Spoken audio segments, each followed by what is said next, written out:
poi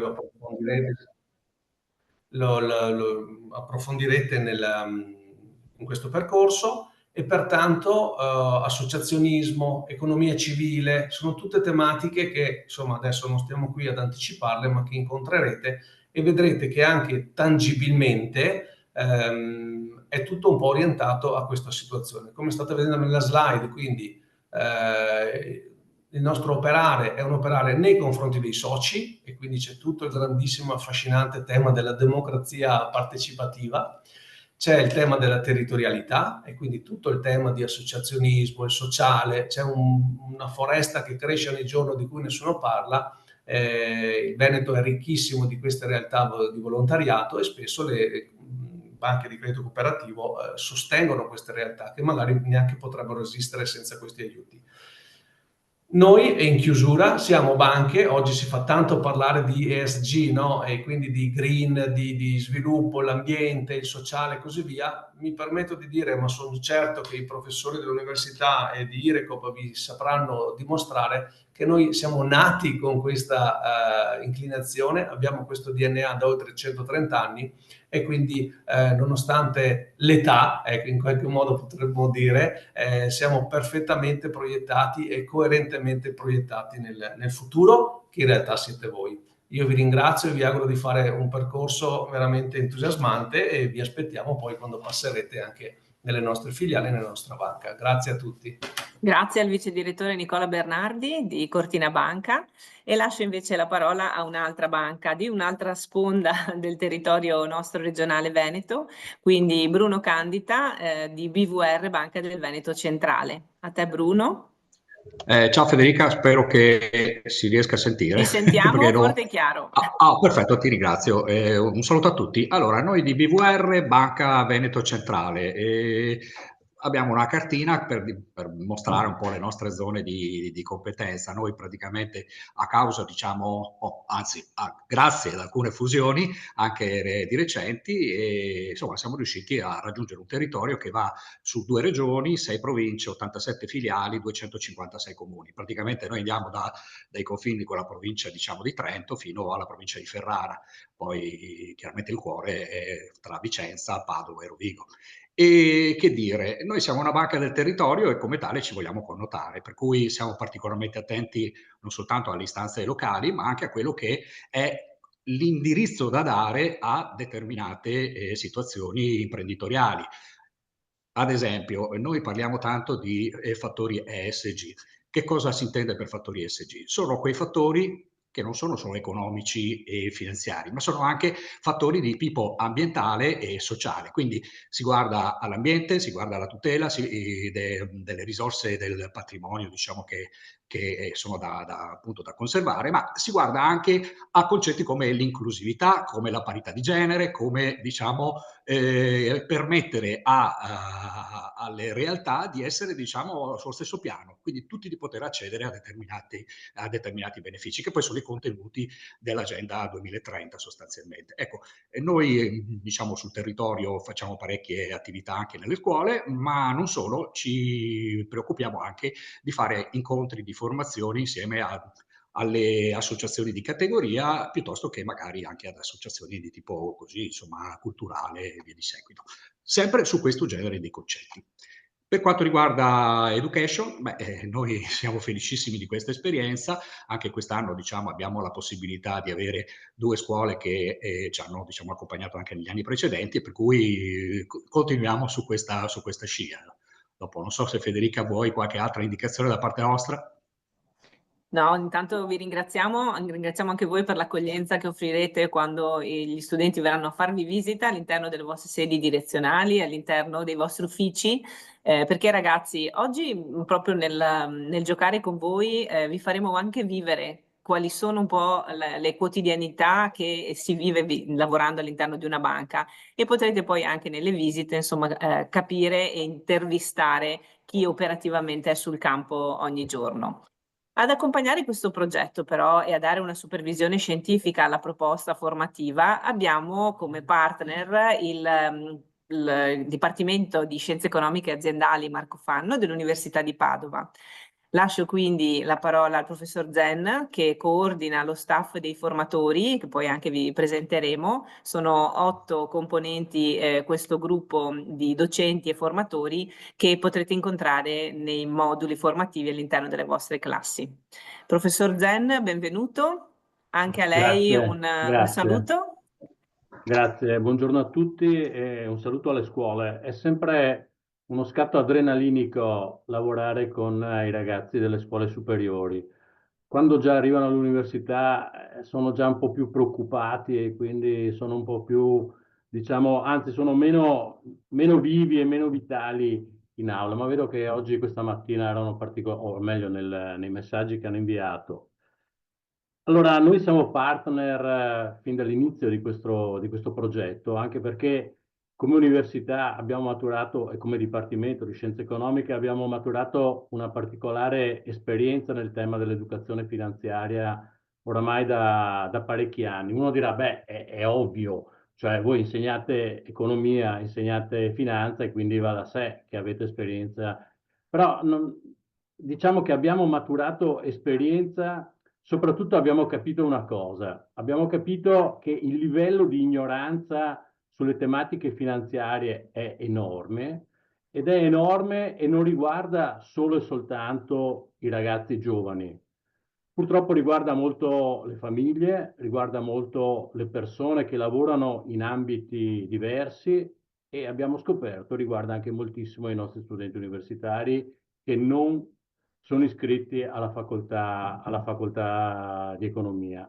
Ecco, allora evidentemente c'è un gap da colmare, ma questo gap da colmare non è un gap legato semplicemente ad incrementare il livello di conoscenza, ma è diretto più che altro a far sì che le persone vivano in maniera più serena, in maniera più tranquilla, affrontino cioè una dimensione della loro vita per la quale alla quale purtroppo non possono esimersi. Cioè è evidente che tutti voi, tutti noi abbiamo costantemente un problema con il denaro, anzitutto in termini di andarlo a guadagnare e poi di andarlo a gestire.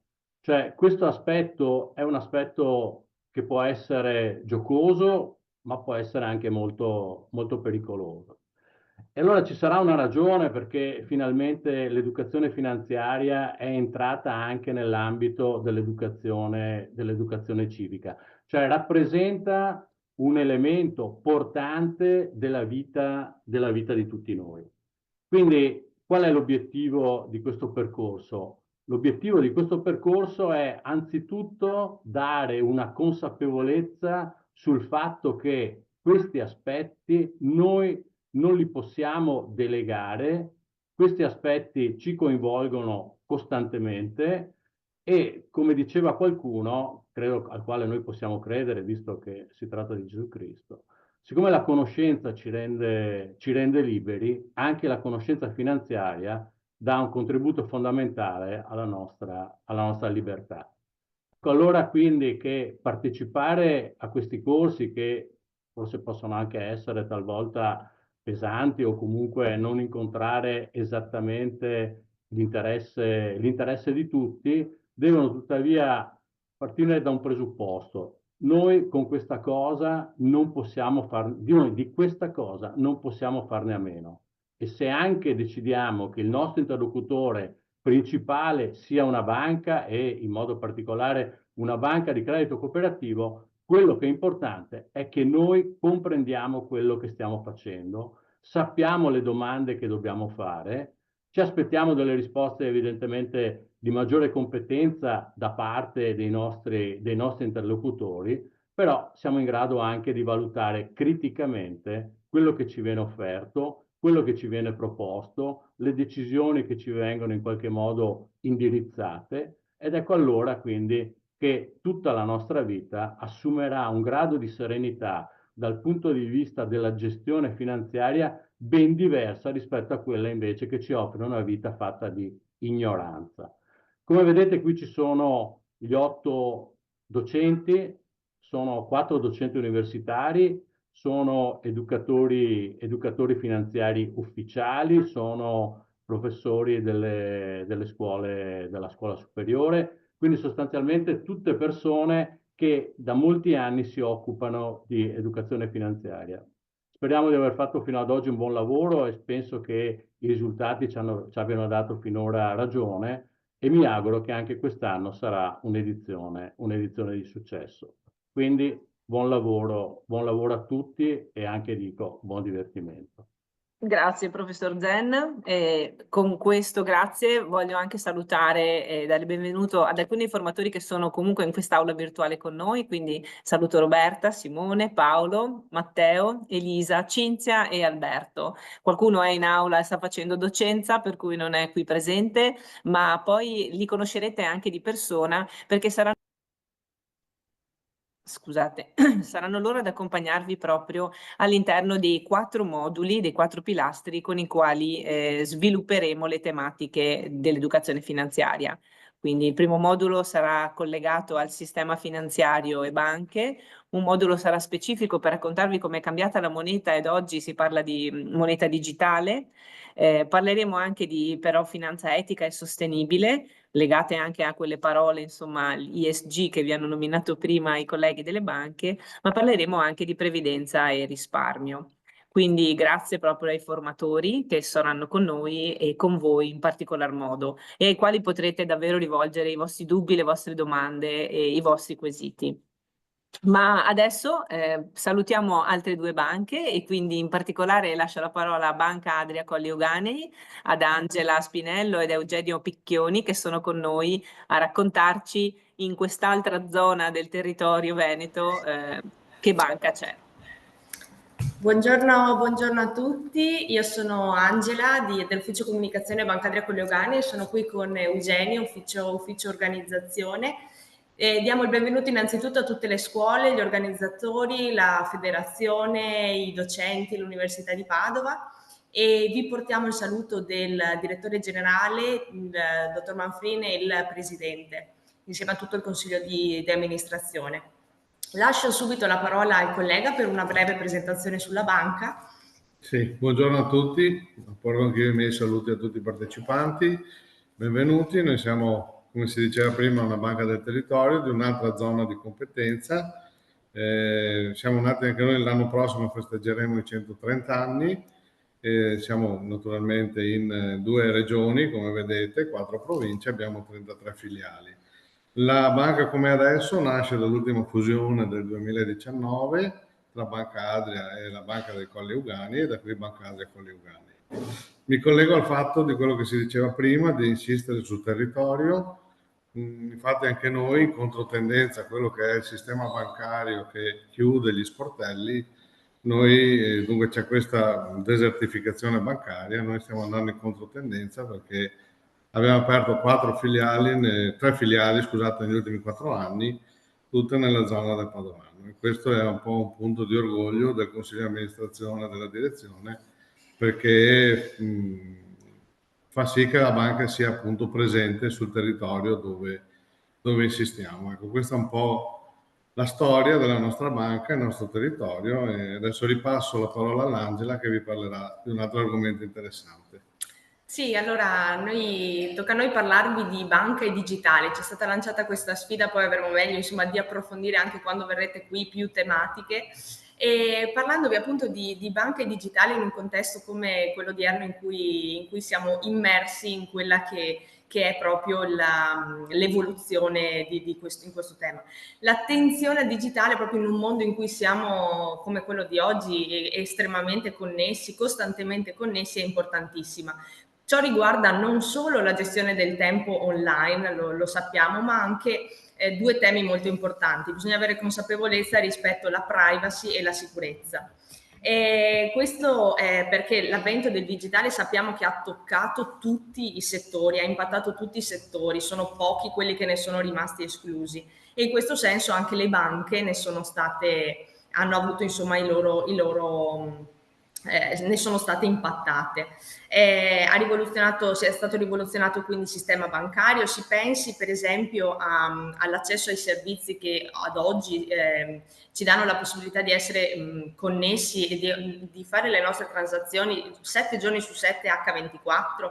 Si pensi ancora alle nuove tecnologie che con i nuovi sistemi abbiamo sentito parlare di autenticazione a 2 fattori piuttosto che la crittografia, i sistemi crittografici ci hanno permesso di migliorare la sicurezza nell'eseguire queste operazioni attraverso le applicazioni bancarie.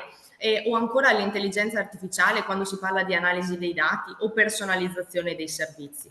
Ecco che tutti questi cambiamenti hanno sicuramente reso tutte le banche più efficienti, più veloci, più accessibili, però è bene ricordare che sicuramente ciò ha posto anche nuove sfide in termini di normative più stringenti che vedono coinvolte appunto le banche, le autorità di regolamentazione, ma anche i clienti stessi. Un sistema che proprio impatta tutti noi che oggi ci troviamo a vivere in un contesto come così. E quello che ci chiediamo quindi alla fine è: ma tutto ciò è positivo oppure no? Queste domande, insomma, la domanda che ci poniamo, sicuramente sì. Ciò che ne deriva però è quello di essere coscienti che la banca del futuro dovrà avere sempre un giusto balance, un giusto equilibrio tra quello che è l'innovazione e la tradizione, quindi la fiducia, l'ascolto delle esigenze dei nostri clienti, sempre in primis, ma anche l'essere in grado di star dietro alle dinamiche del mercato in continuo cambiamento. È con questo che vi salutiamo, vi aspettiamo in banca prossimamente per approfondire più e più tematiche e innanzitutto grazie. Buon lavoro. Buon lavoro. Grazie anche a voi e chiudiamo il giro delle nostre banche socie di Federazione e passo la parola a Rossella Masette di Banca Prealpi San Biagio. Benvenuta anche a Rossella. Grazie. Benvenuto a tutti, un saluto caloroso anche alle scuole, diciamo, di cui siamo tutor, quindi presidio di Pieve di Soligo, Valdobbiadene, ma anche di Portogruaro. E abbiamo già avuto modo, insomma, di conoscerci, di affrontare questa avventura nelle 2 passate edizioni e la conferma, insomma, della volontà di proseguire in questo progetto ci gratifica perché deve riconosce, diciamo così, quella che è l'utilità. Un brevissimo passaggio sul chi siamo. Banca Prealpi San Biagio è una banca che ha sede a Tarzo in provincia di Treviso, ma un'estensione territoriale comunque molto ampia, che copre attualmente 202 comuni in 9 province a cavallo tra Veneto e Friuli Venezia Giulia. Abbiamo 2 sedi territoriali, una sede legale direzionale che è proprio a Tarzo, una sede secondaria a Fossalta di Portogruaro. Il nome deriva, come anche hanno raccontato i colleghi delle altre banche, da una fusione, da un'aggregazione tra quella che era Banca Prealpi e che appunto con sede a Tarzo e Banca San Biagio del Veneto Orientale che aveva sede appunto a Fossalta di Portogruaro. Diciamo così, costituzione storica risale anche nel nostro caso, come per i colleghi Cortina Banca, al 1894, quindi anche noi abbiamo festeggiato quest'anno questo 130° anniversario che porta con sé comunque un grande patrimonio di storia e di relazioni con il territorio nei quali siamo profondamente radicati. Attualmente in Banca Prealpi San Biagio lavorano 510 persone circa, che sono ripartite tra come vedete nello schema, tra un 55% uomini e un 45% donne, anche con una tendenza, diciamo così, all'incremento del peso del personale femminile all'interno dell'organizzazione aziendale. La banca, come anche anche molte altre realtà è certificata anche per la parità di genere. Io ho messo così, ho portato evidenza anche il login che abbiamo creato per comunicare questo percorso, questo processo a cui teniamo molto, perché identifica insomma una volontà di connotarci sotto il profilo etico e valoriale, non solo per le relazioni col territorio, ma anche per questa particolare attenzione. Mi è stato assegnato, diciamo così, alla nostra banca è stato un po' assegnato il tema del risparmio ed anche della previdenza. Vi pongo solo un piccolo quesito che può essere uno stimolo anche per riflettere su questo tema molto importante, e cioè perché è importante il risparmio e perché è importante il risparmio previdenziale. Il risparmio previdenziale è finalizzato a, diciamo così, garantirsi un tenore di vita anche per il periodo futuro. Quindi noi siamo chiamati a risparmiare per assicurare una stabilità del nostro tenore di vita futura, in particolare se parliamo di risparmio previdenziale, quando usciremo dal mondo del lavoro, che sia simile o equivalente al tenore di vita che potevamo garantirci durante il periodo lavorativo. La stessa cosa per quanto riguarda il risparmio, cioè un accantonamento in generale di una parte dei propri redditi nel corso del ciclo di vita lavorativa. Una proiezione al risparmio è una garanzia, non solo perché consente di far fronte a eventi imprevisti, ma su questo punto è molto importante anche il mondo assicurativo, l'assicurazione, ma anche per poter realizzare degli eventuali progetti per il futuro, eventualmente integrando con appunto l'accesso al credito, come ben dicevano i colleghi che hanno già affrontato negli anni passati questo corso. Io comprendo e comprendiamo che parlare degli studenti di queste tematiche le possa far percepire, che ancora diciamo non siete entrati nel mondo lavorativo, possa far percepire questi aspetti molto lontani nel tempo, molto di là a venire. In realtà la situazione del contesto, anche la stessa difficoltà sul piano demografico, eccetera, fanno sì che questi temi abbiano una particolare importanza e una particolare urgenza, per cui è veramente molto importante non appena si entra nel mondo del lavoro iniziare a pensare diciamo così, ad accumulare un risparmio previdenziale, perché il sistema pensionistico pubblico, e questo è un dato certo, non sarà più in grado di sostenere il nostro tenore di vita. Quindi è una riflessione che veramente faccio, diciamo così, vi porgo e vi chiedo insomma di affrontare.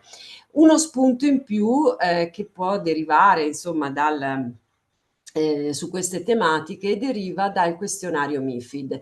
Allora, nel momento in cui le persone decidono di intraprendere un percorso di investimento, che siano neomaggiorenni piuttosto che più in là con gli anni, che abbiano o che non abbiano esperienza su questo tema, devono compilare e sottoscrivere un questionario in materia finanziaria. In questi questionari che la banca sottopone sono poste delle domande che sono delle domande complesse se uno non ha mai affrontato la materia, ma che vi aiutano comunque a fare un percorso di riflessione in ambito di risparmio, in ambito finanziario. Faccio degli esempi. Non so, quale delle seguenti nozioni di base in ambito finanziario si conoscono? Può essere la relazione tra rendimento atteso e rischio, la relazione tra inflazione e poteri di acquisto, la diversificazione degli investimenti e il rischio di concentrazione, oppure altre domande: quale delle seguenti affermazioni descrive correttamente la relazione tra rendimento atteso e rischio di investimento? Quindi Questi quesiti che sono con i quali magari, se appena compiuti 18 anni, vi confronterete se deciderete, non lo so, per esempio di andare ad investire i risparmi, magari i risparmi che i nonni vi hanno regalato piuttosto che avete accumulato in un piccolo libretto, rappresentano veramente degli spunti importanti che spero possiate anche nel corso diciamo così, per questo percorso formativo affrontare, sui quali possiate riflettere e trovare delle risposte. Ponetevele queste domande e ponetecele anche magari in occasione dell'incontro che farete in banca, perché veramente vi consentono già di inquadrare queste tematiche in maniera molto chiara e in maniera molto già fruibile e spendibile nella vostra vita pratica. Ecco, niente, io auguro a tutti voi buon lavoro e approfittate veramente di questa opportunità formativa che ha dei risvolti pratici estremamente utili. Grazie. Grazie anche a te, Rossella. Allora, non volevamo spaventarvi usando magari un linguaggio troppo tecnico, ma cominciare anche a farvi masticare ovviamente anche la terminologia che in questi percorsi di formazione imparerete e apprenderete. Tra le scuole presenti chiedo alla regia di mandare insomma così lo spaccato di chi è oggi in classe con noi. Vi racconto anche che non tutti gli istituti ovviamente hanno un indirizzo di tipo tecnico-economico, perché sono quelli sicuramente più avvantaggiati, ma sicuramente anche chi non fa questo percorso di studi specifico potrà alla fine del percorso davvero comprendere al meglio quelli che sono gli input e le conoscenze che metteremo sul piatto con il progetto di educazione finanziaria. Quindi per fare di nuovo un excursus tra chi è presente tra di voi, studenti, perché stiamo per lanciare la palla al vostro protagonismo, per Banca Adria Coniugani abbiamo l'Istituto Calvi di Padova, l'Istituto Kennedy di Monselice e l'Istituto De Amicis di Rovigo. Per BVR Banca del Veneto Centrale è presente l'Istituto Rigoni Stern di Asiago, l'Istituto Parolini di Bassano del Grappa e l'Istituto Farina di Vicenza. Per Banca Prealpi San Biagio, ce li ha citati anche Rossella, ma l'Istituto Verdi di Valdobbiadene, l'Istituto Marco Casagrande di Pieve di Soligo e l'Istituto Luzzato di Portogruaro. Per Cortina Banca abbiamo l'Istituto Fermi di Pieve di Cadore e l'Istituto Calvi di Belluno. Quindi abbiamo ben 2 istituti calvi all'interno del percorso. Ragazzi, allora lanciamo la pagina Kahoot e la modalità di quiz interattivo. Si avvicina a me Paolo Gava, che è uno dei formatori che, benvenuto Paolo, ci accompagnano in questo gioco. Sì, un gioco, perché si impara anche giocando e divertendosi, e questo crea insomma un apprendimento migliore e fissa nella nostra mente, le nostre esperienze, proprio una conoscenza e fa crescere una competenza. Allora, vi riportiamo alla possibilità adesso proprio di essere voi i protagonisti, quindi siete divisi nelle squadre. All'introduzione abbiamo anche ascoltato i vostri bizzarri nomi con i quali vi siete identificati.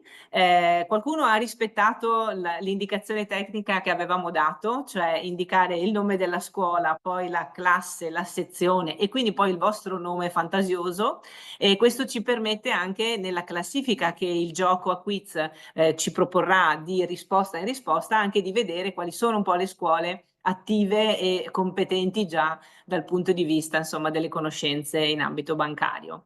Perché diciamo questo? Perché oggi vorremmo proprio calarci nell'esperienza reale e concreta della quotidianità di chi opera in banca e provare a sfidarvi con delle situazioni che concretamente possono capitare a voi o capitare a un qualsiasi cittadino che nella propria quotidianità, nella giornata, insomma, si trova a entrare in relazione col mondo soldi, con il mondo finanza, con il mondo sostenibilità, e quindi calarvi proprio nei panni di chi si trova in queste situazioni.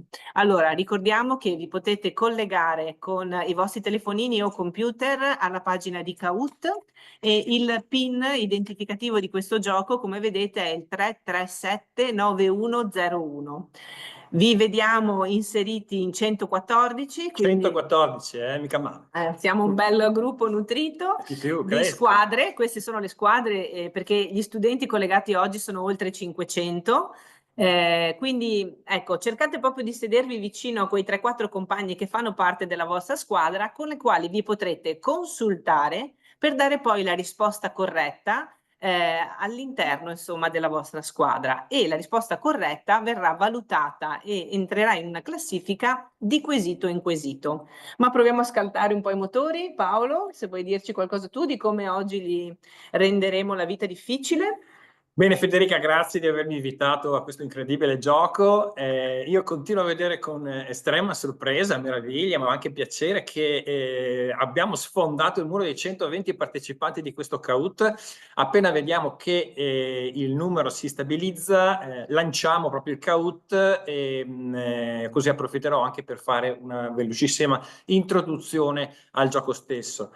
Vediamo se riusciamo a entrare con 127, 128, continuano a aumentare i partecipanti, però allora sempre nell'attesa del nostro ingresso nel gioco.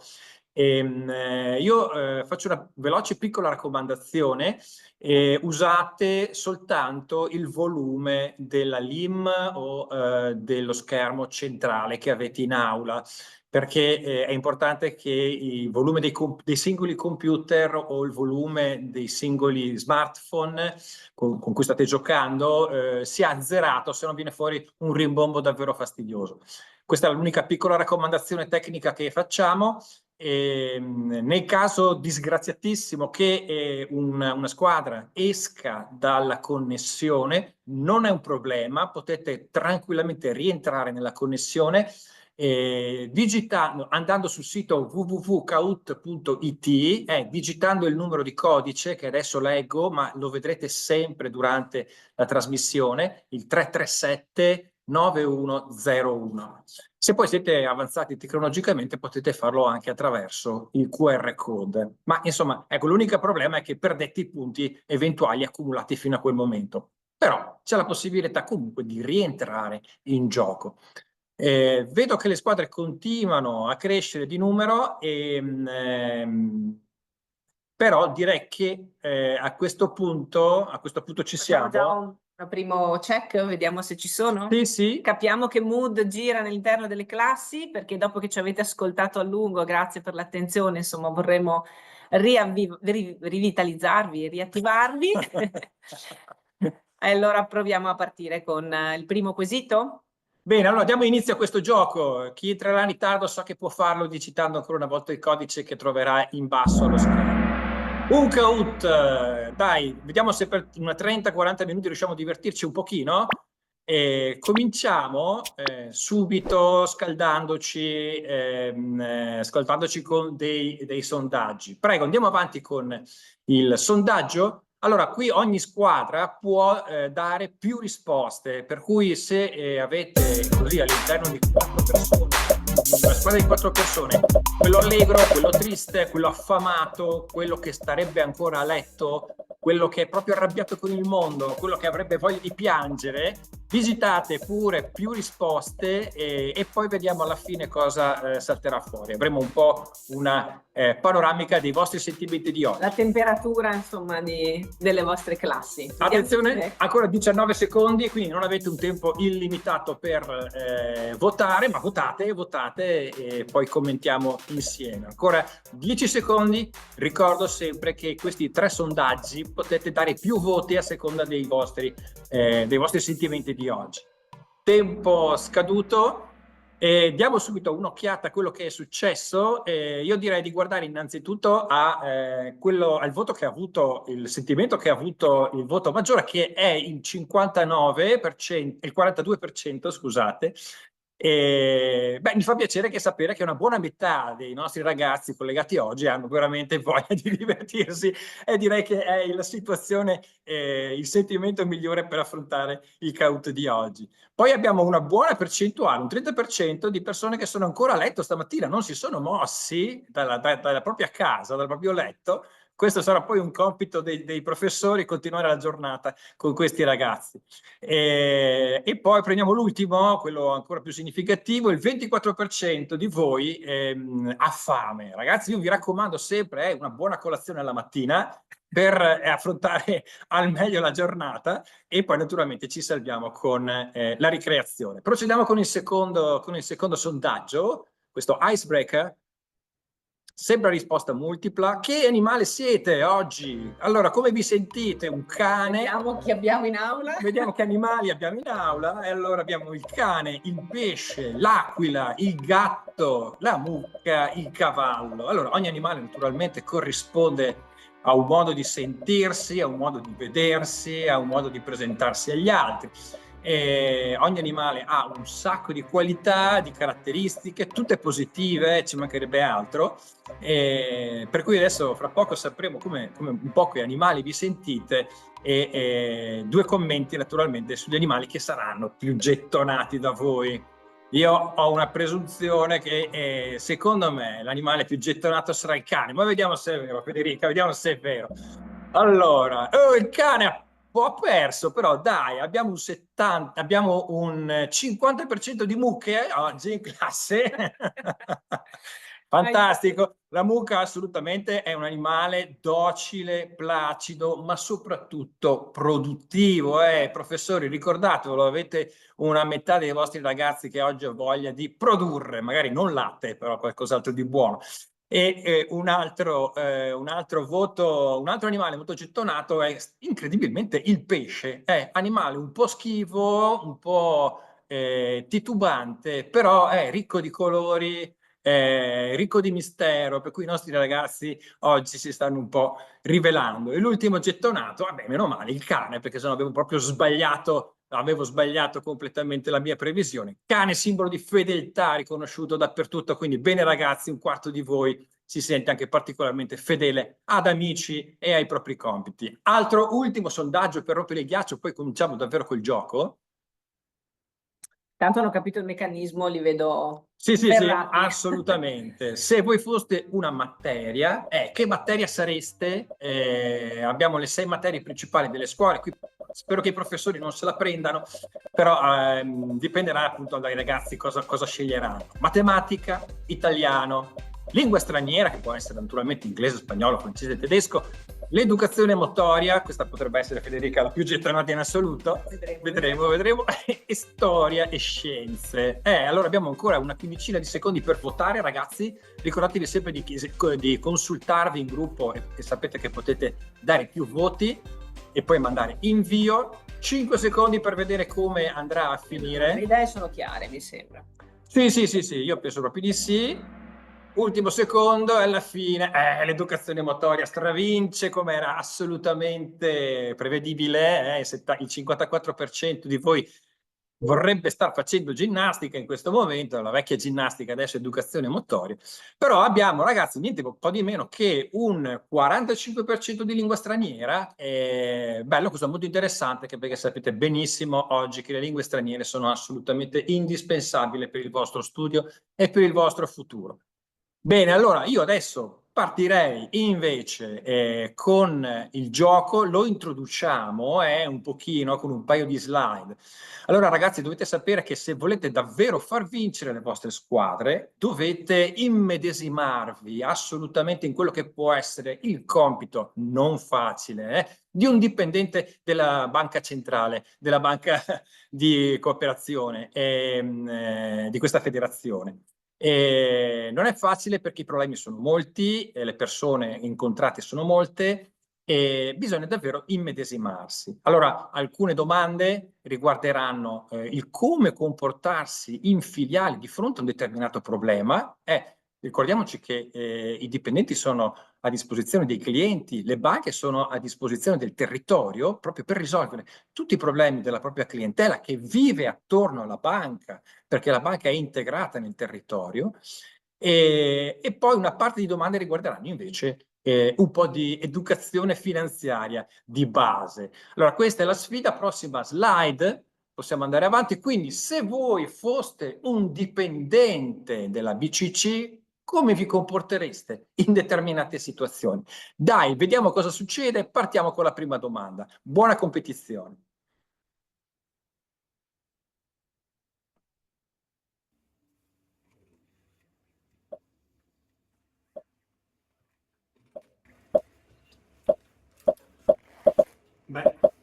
ne avevo proprio di bisogno. Ma siamo sicuri che il distributore ci abbia dato quanto richiesto? Io volevo prelevare 200 euro. Controlliamo se è vero.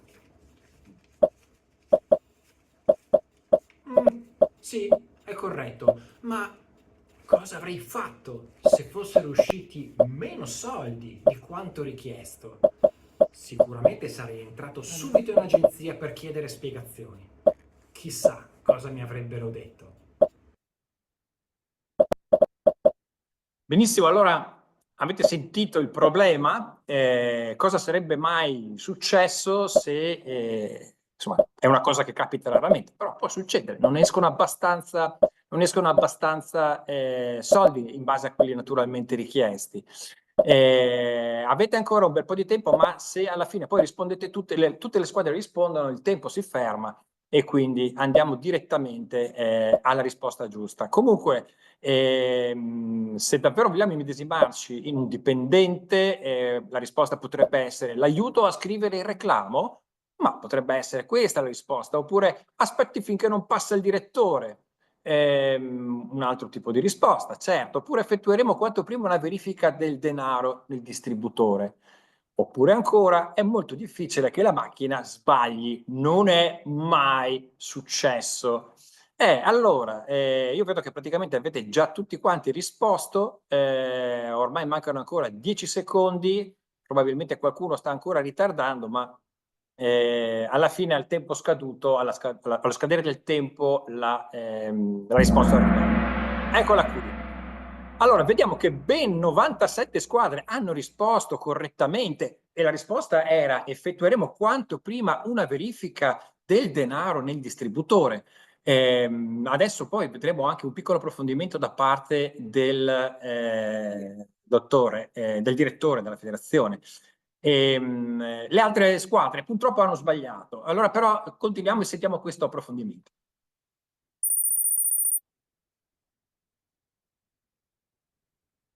Benissimo entrare in banca se la banca è aperta, ci sarà sicuramente un operatore disponibile ad assistervi. Qualora non fosse aperta è importante contattare il servizio clienti e dunque segnalare questa operazione anomala. Entrando all'interno della banca l'operatore potrà verificare. Se non risultano anomalie, dirà al correntista che sostanzialmente magari ha sbagliato a contare o c'è qualcosa che non funziona. Farà comunque una verifica a fine giornata o quando verrà comunque aperto il bancomat per verificare che ci sia la corrispondenza e che non ci sia un avanzo nel prelevamento. È comunque diritto sempre del correntista effettuare un reclamo se è proprio convinto che non ha ricevuto la somma corretta dei soldi.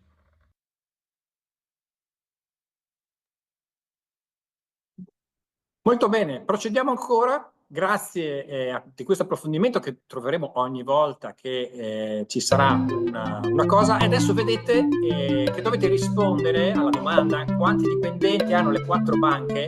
Posizionatevi con il cursore, veloci perché rimangono ancora 19 secondi, e provate ad indovinare il numero di dipendenti delle 4 banche della Federazione del Nord-Est. Da un minimo di 1390 a un massimo di 1410. Vedremo qual è la squadra o le squadre più fortunate che riusciranno, perché in questo caso è veramente fortuna, ad azzeccare la risposta giusta. Allora, un po' di suspense, vediamo il sistema, il code cosa dice.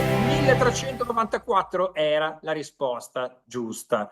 E adesso andiamo a vedere, nessuna squadra è riuscita, peccato, un'occasione persa. Continuiamo pure con le slide, diamo un'occhiata alla situazione punti. I Ballozzi, complimenti per il nome della squadra. I Ballozzi sono i primi a 985 punti. I Calvinisti, si capisce benissimo che è una questione religiosa, ma sono i membri di una delle 2 scuole del Calvi a 972. E poi abbiamo i Crips della terza VE a 966 punti. Bene, la sfida è ancora all'inizio, quindi procediamo immediatamente e abbiamo ancora uno scorrimento. Attenzione, quante filiali hanno le banche della federazione? Vediamo se siete più fortunati.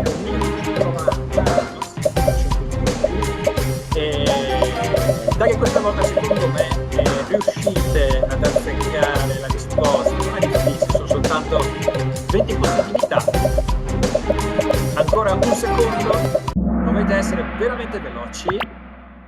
Vediamo un po' di suspense ancora, il nostro Kahoot che ci fa un po' penare. Le filiali sono 197, forse questa volta abbiamo anche qualche vincitore, quindi ben 20 squadre hanno azzeccato il numero. Molto bene, quindi procediamo con la classifica, i ballotti. Attenzione, colpo di scena, i balozzi li salutiamo e arrivano gli sbancatori, che in questo caso sono davvero degli sbancatori, 1905 punti, The JMS a 1896 punti e i Platinum a 1864. Classifica molto corta, procediamo con un altro quiz. Attenzione, mi raccomando, votate alla fine del video, ragazzi, perché se no non riuscite assolutamente a capire quale può essere la risposta giusta. Mi raccomando. Cosa avrei fatto se la carta non mi fosse stata restituita e fosse rimasta dentro al distributore? Naturalmente mi sarei precipitato dentro l'agenzia ad avvisare i dipendenti. E voi come vi sareste comportati con me?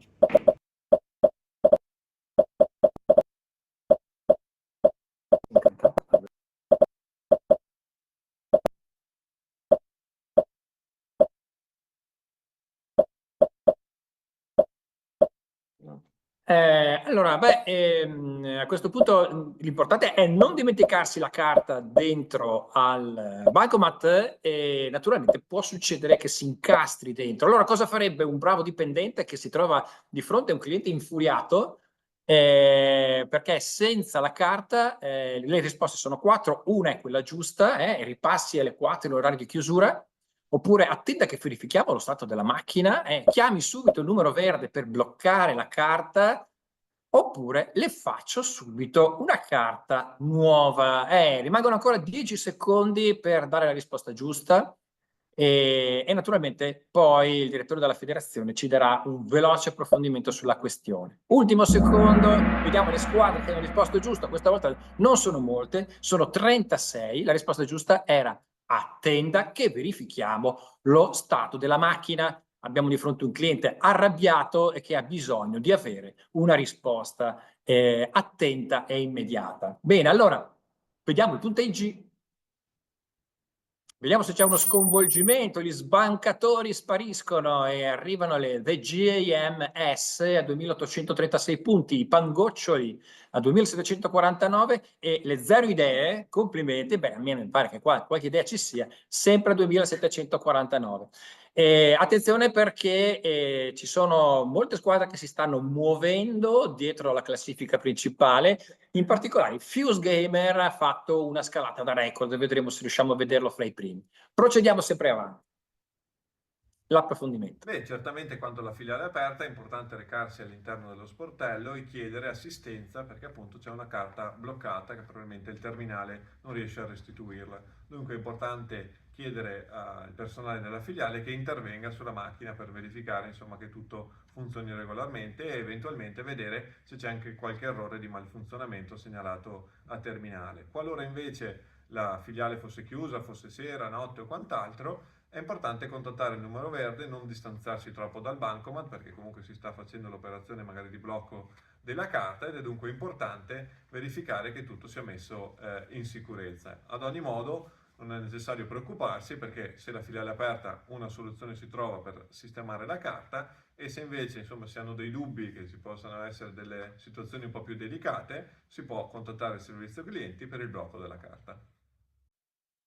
Molto bene, grazie ancora per questo approfondimento che dà qualche indicazione in più su come si sarebbe dovuto comportare un dipendente. Benissimo, il carta di debito si chiama anche, scrivete ragazzi la vostra risposta che deve essere giusta e univoca, scrivete pure la risposta, avete ancora una ventina di secondi. La carta di debito si chiama anche, ha un nome particolare in Italia e di più non posso dire, sono sicuro che praticamente tutti voi sapete qual è l'altro nome più comune, più colloquiale della carta di debito. Vediamo immediatamente. Qui mi sa che si salva solo una risposta gettonata da 78 di voi, scritta da 78 di voi. La risposta corretta era Bancomat. E quindi continuiamo e andiamo a vedere la classifica. A Angers a 3.439 punti, Zero Idee che rimangono in testa, in secondo posto 3.389, sempre i Pangoccioli a 3.308 punti. Bene, stanno tenendo la posizione. Continuiamo ancora.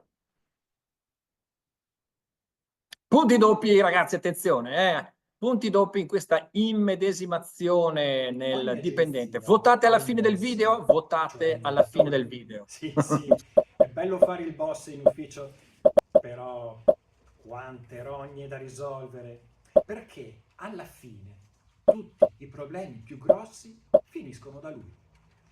Per questo è sempre molto impegnato. Ma se un cliente ha un problema e vuole parlare subito con il direttore, cosa succede? Cosa gli dicono? E voi cosa direste?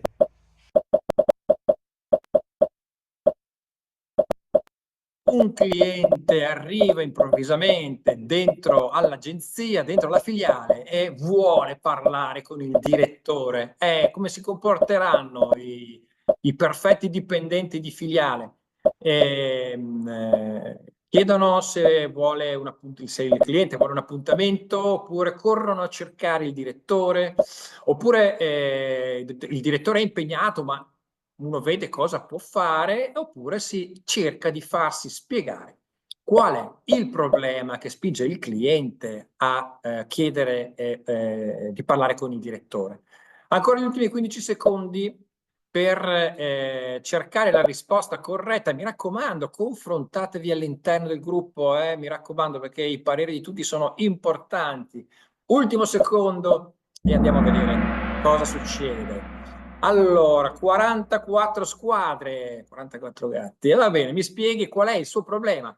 È la risposta giusta. Prima di correre dal direttore o prima di affrontare una discussione, sentiamo qual è il problema del cliente per vedere se è risolvibile sul posto dal dipendente stesso. Bene, continuiamo la classifica. E ancora un cambiamento, cash flow, già il nome ispira qualunque bancario. Il cash flow, il gruppo cash flow è a 4.497 punti, ha un filo, un punto il gruppo Anna e poi Sabi della quarta L a 4.302 punti. Andiamo all'approfondimento del direttore. Ovviamente il direttore avrà piacere di parlare con il cliente, soprattutto per la prossimità territoriale delle banche di credito cooperativo, però non è detto che sia lì disponibile o abbia degli impegni concomitanti. Quindi è importante, come dipendente, cercare di capire e risolvere il problema del cliente, se appunto si hanno i mezzi per poterlo fare. Ma credo che facendosi raccontare appunto la problematica sarà possibile trovare una soluzione.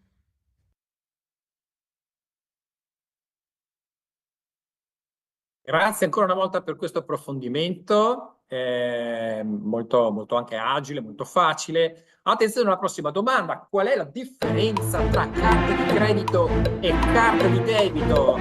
Non date per scontato nulla e mi raccomando, potrebbe essere nessuna differenza, potrebbe essere che la carta di debito fa qualcosa che la carta di credito non fa. Sul conto, confrontatevi all'interno della squadra e cercate assolutamente di azzeccare la risposta corretta. Ultimi 5 secondi per voi, per tutte le squadre, e poi andiamo a vedere come è il solito risultato. Beh, dai, 51 squadre, 51, meno della metà, attenzione, c'è proprio bisogno di educazione finanziaria in queste classi, Allora, meno della metà trova la risposta giusta, la carta di debito utilizza i soldi del conto, avremo modo di parlarne all'interno delle classi. Procediamo con la classifica. E la classifica vede cash flow, complimenti, state tenendo la posizione.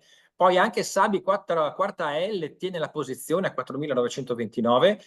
Le Babies a 4.903, sembra più un gruppo di una crew, una band, comunque va molto bene così. E procediamo con un'altra domanda. Punti doppi, mi raccomando. Votate alla fine del video, votate alla fine del video. Già, i mercati possono davvero fare dei brutti scherzi, come in questo caso. Non esistono investimenti sicuri e rendimenti garantiti al 100% e non credete a quelli che lo promettono. Ci sono clienti che quando le cose vanno male si spaventano e corrono in banca per disinvestire subito. In questi casi, cosa si può dire a un cliente? Voi cosa gli direste?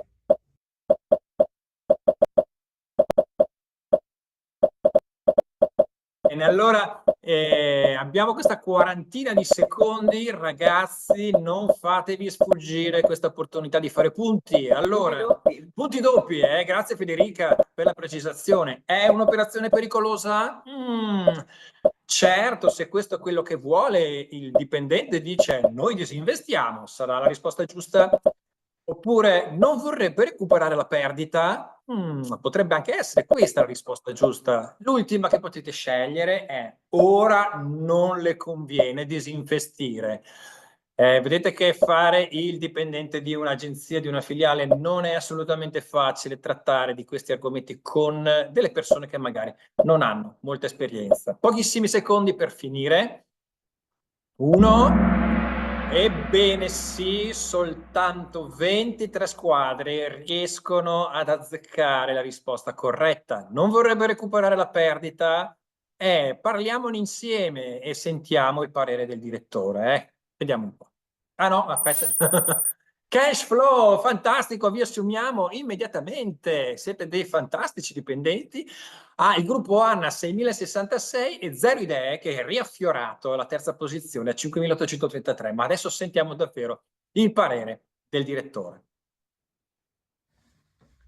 Il principio base sui rendimenti è che maggiore è il rischio, maggiore certamente è il rendimento, dunque il tasso di interesse su quel prestito, su quel finanziamento, su quel investimento effettuato, come probabilmente in questo caso.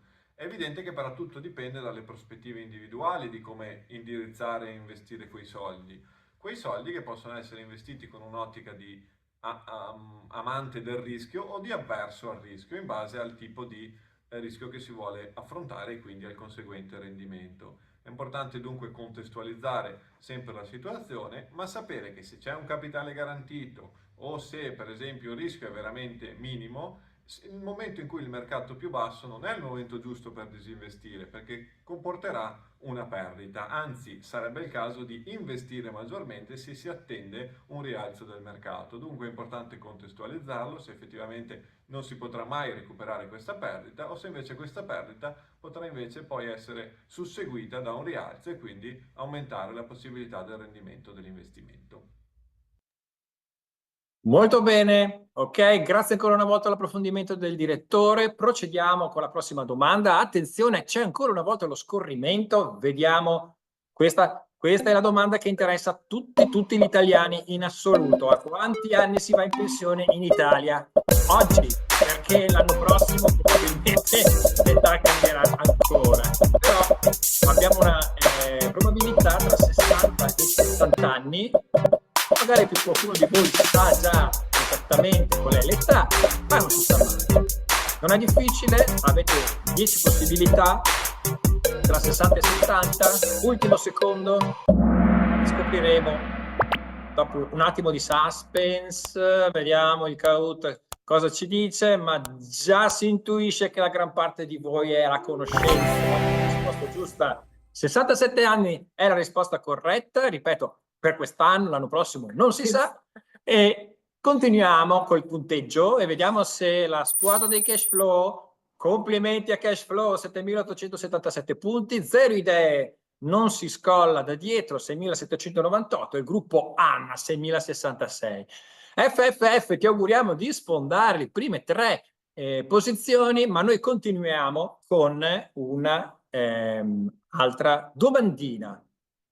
Chi gestisce i soldi? La pensione complementare. Attenzione, attenzione, guardate bene la domanda, non confondete gli argomenti. Stiamo parlando di pensione complementare. Magari questa parola non dice granché, però alla fine fine di questi Head Cash On saprete davvero dare le risposte, tutte cose corrette.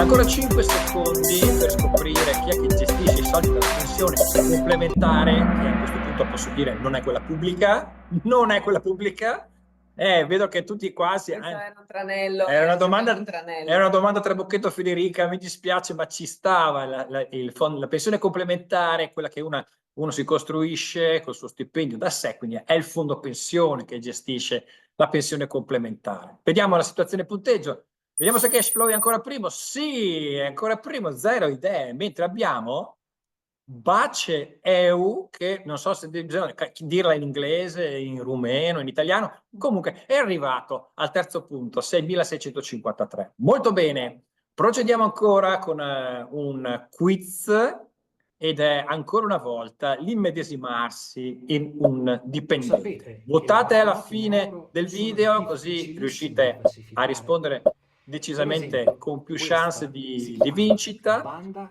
olografica e ha la caratteristica di cambiare immagine e colore a seconda di come viene inclinata la banconota. E purtroppo è successo che non mi sono accorto di avere una banconota falsa e così l'ho presentata allo sportello per depositarla nel mio conto corrente. Ovviamente il bancario se ne è accorto subito. E sapete cosa mi ha detto? Provate a indovinare. Provate a indovinare in questo caso cosa può aver risposto un bravo dipendente di filiale, un bravo dipendente di agenzia. Come la banconota è falsa, bisogna chiamare immediatamente la polizia. Potrebbe essere. Oppure si ricorre al direttore. Altra risposta che può essere. Questa gliela restituisco e faccio finta di niente. Potrebbe anche essere questa, perché un dipendente deve stare molto attento se si trova delle banconote false in mano. L'ultima risposta possibile è: facciamo un controllo presso la Banca d'Italia, la banca centrale. 5 secondi ancora per individuare la risposta giusta. Ultimo secondo e la risposta giusta è: devo mandare la banconota in Banca d'Italia per un controllo. Questa era assolutamente la risposta da dare. Diamo un'occhiata al punteggio e scopriamo che Cashflow sembra essere destinato alla vittoria, ma non è mai detto, perché 0 idee tampina la prima squadra con un centinaio, 150 punti, e poi Anna, il gruppo Anna, ha fatto una bella salita ed è a 7.000 punti. Adesso sentiamo cosa ci dice il direttore su questa questione. La Banca Centrale Europea, per verificare la veridicità di una banconota, consiglia sempre di fare 4 verifiche: il toccarla per verificarne la consistenza, il guardare la filigrana, il filo di sicurezza, e il muoverla perché c'è l'ologramma di riferimento. È dunque importante fare tutti questi controlli prima di recarsi in banca per verificare la veridicità della banconota. Tuttavia, essendoti trovato con una banconota senza saperlo falsificata all'interno della banca, sei nel posto giusto, quindi sicuramente il bancario ti avrà rassicurato. Lui ha l'obbligo di redigere un verbale per inviare questa banconota all'amministrazione centrale della Banca d'Italia e far sì che questa banconota venga appunto verificata se è falsa o se banalmente era rovinata e portava insomma degli errori. Dunque è importante questo recarsi all'interno della banca e se le verifiche effettuate dall'amministrazione centrale della Banca d'Italia faranno risultare la banconota falsificata, purtroppo siete stati vittime di una truffa, altrimenti il cliente verrà rimborsato totalmente. Bene, adesso possiamo procedere ancora. Vedete che ci stiamo muovendo molto velocemente perché il gioco è fatto così. Doppi punti. La domanda è: la provincia veneta con più sportelli. Dovete digitare il nome della provincia veneta che ritenete possa avere più sportelli rispetto agli altri. Della federazione di prestito. Grazie Federico della precisazione. La provincia è qui, attenzione, elementi di base della geografia, non è un comune, deve essere una provincia. Ancora 2 secondi e scopriamo quali risposte sono venute fuori. Milano, benissimo, Verona, Vicenza, 25 squadre hanno risposto Vicenza digitandola correttamente e quindi possiamo andare a vedere la classifica. Niente da fare, i primi due sembrano inamovibili, però è arrivato al terzo punto, al quarto abbiamo fenomeni e quinto le babies. Procediamo ancora con questo fantastico quiz. Doppi punti ancora una volta. Attenzione, cosa direste in questo caso al cliente? Sì, l'utilizzo del conto online sul telefono è davvero un gran bel servizio. Seduti comodamente da casa si possono eseguire molte operazioni bancarie. Ma come in questo caso, scopro che il mio conto è bloccato e la app mi dice di rivolgermi in agenzia. Adesso voglio proprio sentire cosa mi diranno. E voi cosa direste a un cliente come me? Sì, qualche volta succede che il conto si blocca, magari per colpa nostra, magari per un bug, chi lo sa. Certo però che è difficile starsene comodamente seduti a casa ad aspettare che si risolva il problema. Qualcuno decide, vado in filiale. Ebbene, cosa farà? Un bravo dipendente di filiale, di agenzia, dice capita in continuazione, non si preoccupi, sarà un buon segnale da dare questo, oppure è chiaro che ha sbagliato qualcosa con la app, ma potrebbe, oppure ancora è necessario che mi dica la password per risolvere il problema, questa famosa password. Quante password abbiamo oggi? L'ultima risposta, ho bisogno della sua mail e del numero di cellulare. Allora, vedo che avete già risposto praticamente tutti quanti. Ultimi 3, 2, 1 secondi e vediamo. Questa volta complimenti. Si vede che siete bene agganciati, come dice Federica, ben esperti del mondo informatico. La risposta giusta era ho bisogno della sua mail e del numero di cellulare. Bene, allora vediamo il punteggio.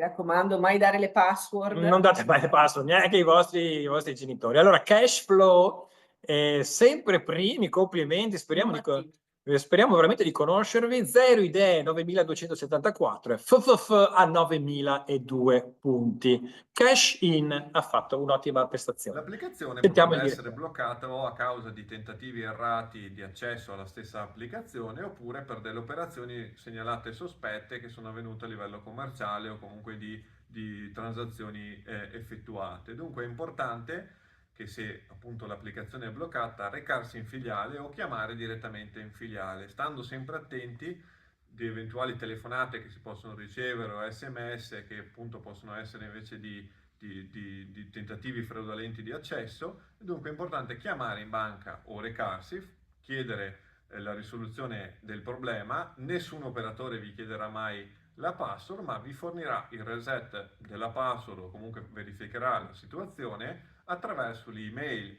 e il numero di cellulare forniti al momento di creazione del conto. Bene, abbiamo approfondito anche questa questione, continuiamo e a questo punto abbiamo ancora un quiz di immedesimazione. Cosa direste al cliente in questo caso? Avete mai preso in mano una banconota come questa? Beh, fa un certo effetto.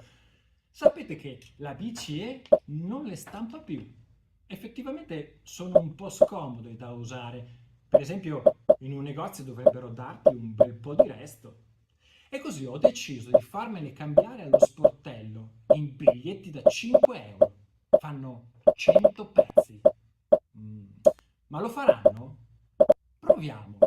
E voi cosa mi direste? Cosa direste in questa situazione un po' particolare? Siete mai entrati in un negozio a chiedere mi cambia 50 euro? Di solito vi guardano male.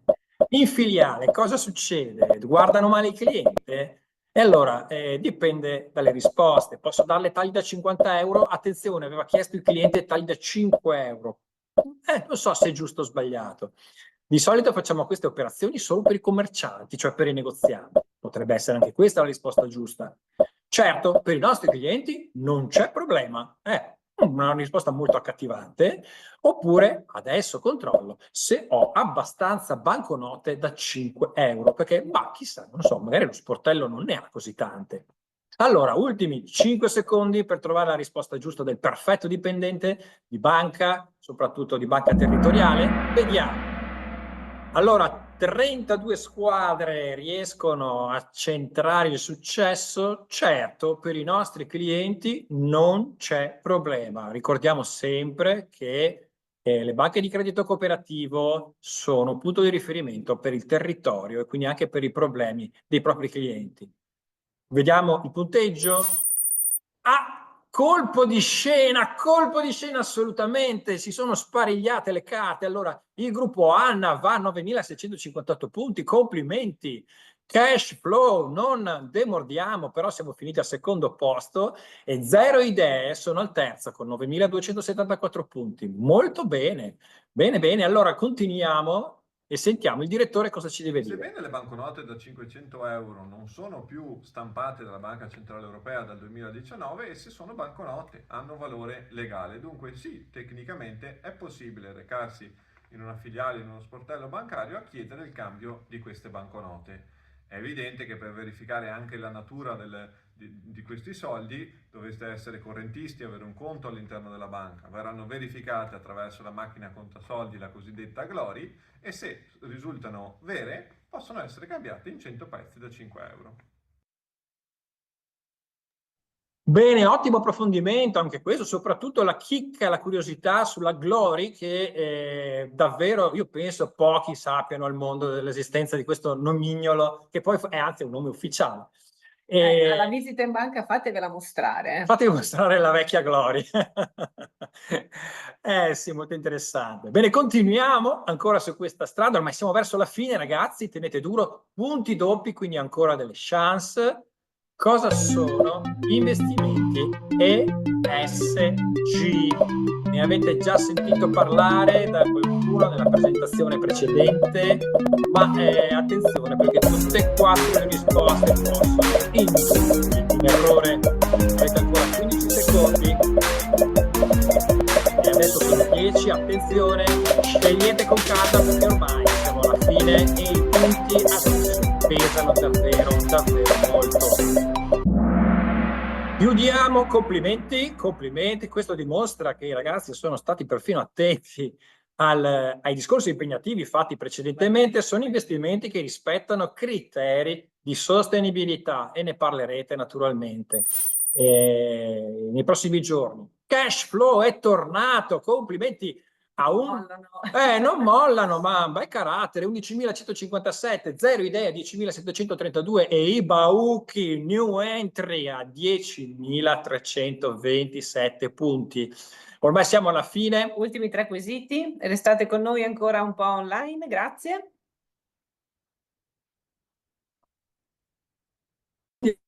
Ultima situazione, Prima o poi a molte persone capita di chiedere un finanziamento in banca per un acquisto importante, un'automobile, una casa, una vacanza. Certo che dopo si deve restituire il capitale chiesto in prestito e pure gli interessi.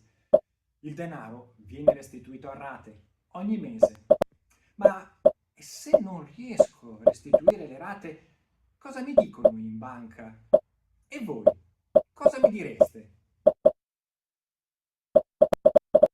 Cosa direste a questo povero cliente, perché comunque si trova ad affrontare una gran brutta situazione? Per questa volta va bene, il prossimo mese però ci pagherai una rata doppia. Sarà una buona risposta? Forse è meglio sospendere i pagamenti, questa sì che vorrebbe sentirsela dire il cliente, oppure abbiamo delle soluzioni che la possono aiutare. Può essere certamente se la banca è attenta alle esigenze del cliente, oppure è un grosso problema soprattutto per gli interessi che dovrà pagare.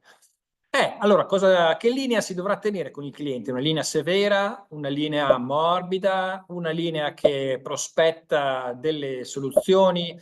A voi la scelta, avete ancora una decina di secondi e poi vedremo qual è la risposta più corretta da dare a un cliente in difficoltà. Ultimo secondo. E ancora una volta si dimostra che siete effettivamente con una certa mentalità già pronta ad affrontare certe situazioni di banca. Quindi 79 squadre, abbiamo delle soluzioni che la possono aiutare. Sentiamo cosa dice in proposito il nostro direttore.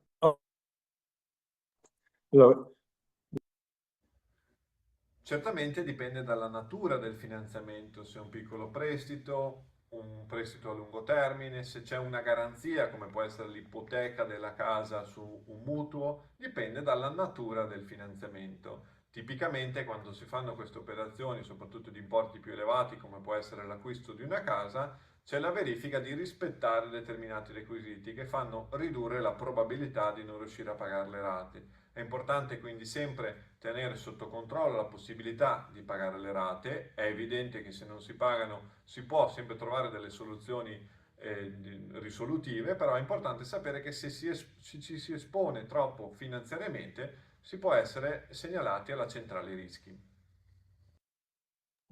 Bene, grazie per l'ultima volta al nostro direttore che ci ha aiutato veramente in questi approfondimenti. Ultima domanda, ragazzi, date il massimo sia per chi è in testa classifica e per chi invece è un po' più in basso. Vediamo che succede. Punti doppi finali, Quale fonte di energia è non rinnovabile? Non rinnovabile.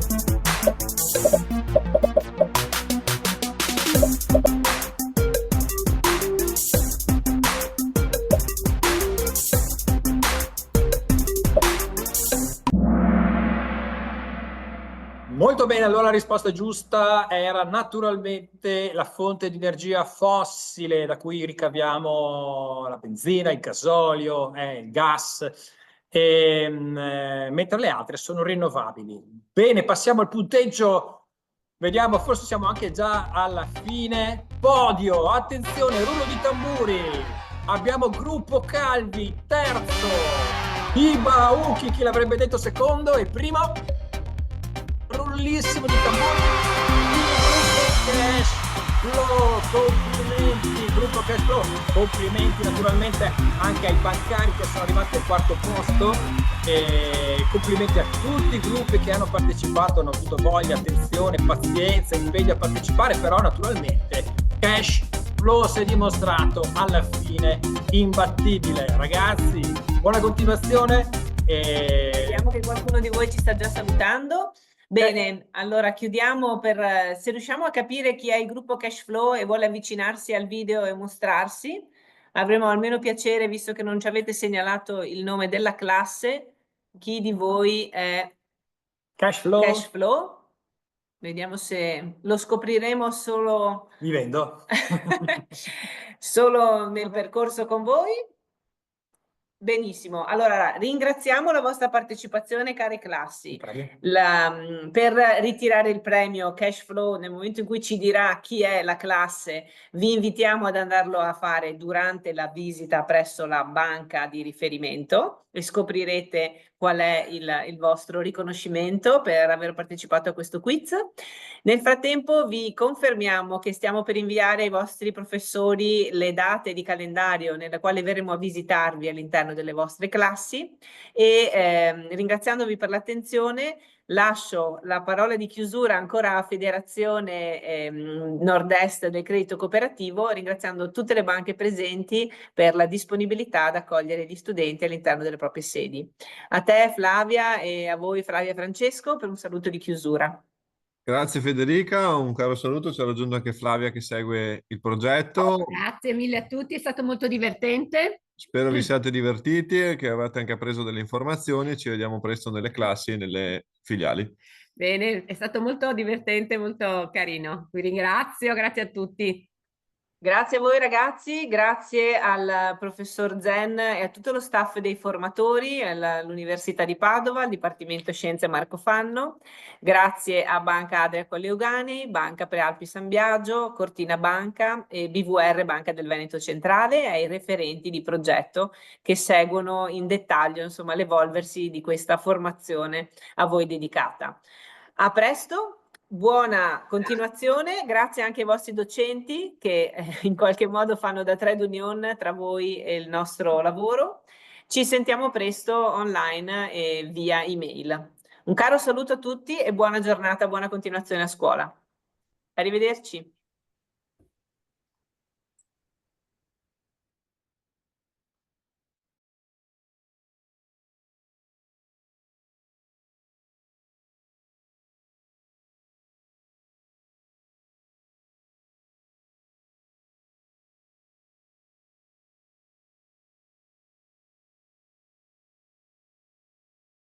È venuto anche bene il